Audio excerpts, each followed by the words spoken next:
السلام علیکم۔ آئیے حضور اکرم صلی اللہ علیہ وسلم کے اقوال زرین سنیں۔ اعمال میں سب سے افضل یہ عمل ہے، دولت کے ساتھ انکساری، قدرت کے ساتھ معافی، احسان جتائے بغیر معافی۔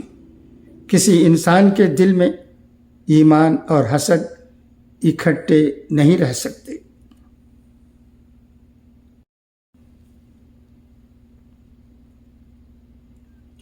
جو شخص اللہ اور قیامت پر ایمان رکھتا ہے اسے چاہیے کہ پڑوسی کو دکھ نہ دے۔